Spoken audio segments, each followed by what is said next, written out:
कि हिंदुस्तान में जो बेरोजगार हैं वो कॉकरोच की तरह हैं और उनकी नकली डिग्रियों की जांच होनी चाहिए। जनता पार्टी ये बनाई गई है, इससे आप कितना सहमत हैं और किस नज़रिए से देखते हैं? देखिए, मैं कॉकरोच जनता पार्टी की जो बेसिक बातें हैं मैं पूर्णतः उनसे समर्थक हूँ जी। लेकिन केवल समर्थक होने से या इंस्टाग्राम पर 2 करोड़ 4 दिन में फॉलोअर हो जाने से काम पूरा नहीं हो जाता। आज बात करते हैं कॉकरोच जनता पार्टी को लेकर। जिस तरीके से कॉकरोच जनता पार्टी ने एक अपना इंस्टाग्राम पर पेज बनाया है, इसके साथ साथ और भी जगह वो काम किया है और करीब करोड़ों उससे जुड़े हैं। अब वहीं पवन जी से हमारा ये सवाल होगा, जिस तरीके से कॉकरोच जनता पार्टी ये बनाई गई है, इससे आप कितना सहमत हैं और किस नज़रिए से देखते हैं? देखिए, मैं कॉकरोच जनता पार्टी की जो बेसिक बातें हैं मैं पूर्णतः उनसे समर्थक हूँ जी। लेकिन केवल समर्थक होने से या इंस्टाग्राम पर 2 करोड़ 4 दिन में फॉलोअर हो जाने से काम पूरा नहीं हो जाता। हमें इसके लिए समझने के लिए ज़रा थोड़ा सा विस्तार से समझना पड़ेगा।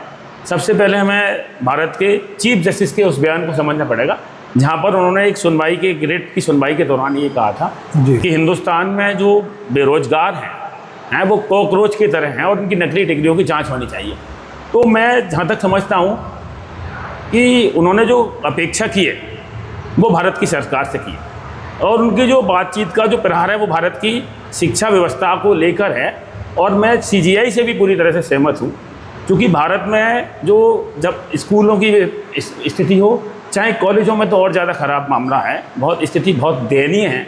कॉलेज हों चाहे यूनिवर्सिटियाँ हों, ये शिक्षा की दुकानें तक रहें तब भी ठीक है, ये भी बेईमानी का एक माध्यम बन गई है। उदाहरण के लिए आप चले जाइए किसी भी विद्यालय में, किसी भी कॉलेज में चले जाइए, तो आपको एडमिशन कराना है, आप B.Ed में करा लीजिए, आप LLB में करा लीजिए, आप MBA में करा लीजिए, आप CA में करा लीजिए, आप इतनी स्ट्रीम है जहाँ पर आप सिर्फ एडमिशन लेके चले जाइए और वहाँ से सर्टिफिकेट ले आइए।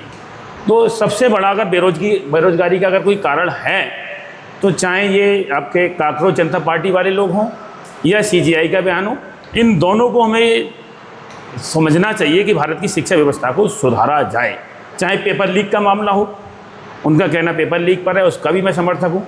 आज भारत की अगर शिक्षा व्यवस्था ठीक हो जाए, जैसे जो कोचिंग वाले पढ़ा रहे हैं वो कॉलेजों में पढ़ाना शुरू हो जाए, स्कूलों में पढ़ाना शुरू हो जाए, तो कोचिंग सेंटर बंद हो जाएंगे।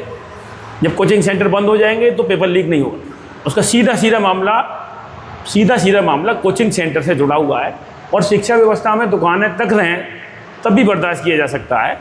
उनका मैं समझता हूँ CGI का जो बयान है वो उसी परिप्रेक्ष्य में है कि जो फर्जी तरह से इन कॉलेजों के द्वारा बिना पढ़ाए हुए, बिना सिखाए हुए जो मार्कशीट जारी कर दी जा रही है, जो सर्टिफिकेट दे दिए जा रहे हैं, उनको लेकर उनका प्रहार रहा होगा।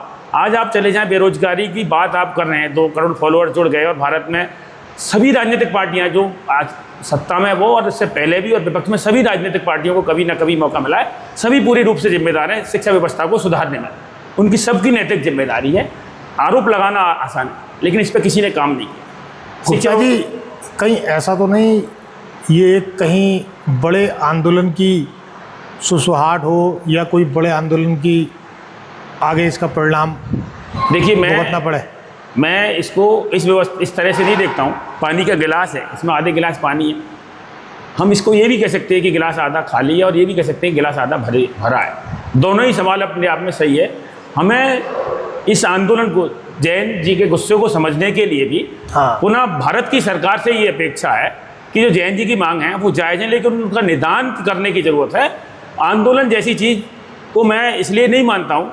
आज आप चले जाइए किसी सैलून वाले के पास जिस पर स्किल है, उसके यहाँ बेटिंग है, आप प्लम्बर से बात कर लीजिए, 2 दिन की 3 दिन की आपको बेटिंग मिलेगी। आप पेंटर से बात कर लीजिए, आप कारपेंटर से बात कर लीजिए, आप पिंचर वाले से बात कर लीजिए। कहना ये चाहता हूँ कि जिसके पास स्किल है वो बेरोजगार नहीं है, जिसके पास बिना स्किल के सर्टिफिकेट मिल गए वो बेरोजगार है। तो उसका निदान करने की ज़रूरत है। आज ऐसे विद्यालयों पर प्रहार करने की ज़रूरत है, ऐसी शिक्षा व्यवस्था पर जो दुकानों के नाम पर लूट रहे हैं। तो ये जैन जी जनरेशन जो है, जो ये इतना बड़ा आंदोलन जारी हुआ है, इससे कितना सहमत है? देखिए, जैन जी की जो प्राइमरी बातें हैं जिनको मैं समझ पा रहा हूँ, जैसे उन्होंने एक बहुत अच्छी बात की जिसका जीनियस गर्ल्स स्कूल पहले दिन से समर्थक रहा है कि महिलाओं के लिए संसद में 50% भागीदारी मिले। तो मैं तो ये चाहूँगा केवल संसद में ही क्यों, भारत के संविधान ने नर नारी को दोनों को बराबर का अधिकार दिया है, तो चाहे वो जिन क्षेत्रों में, तीनों ही क्षेत्रों में, इसके 3 स्तंभ है, न्यायपालिका, कार्यपालिका और विधायिका, तीनों में ही महिलाओं को बराबर की भागीदारी मिले।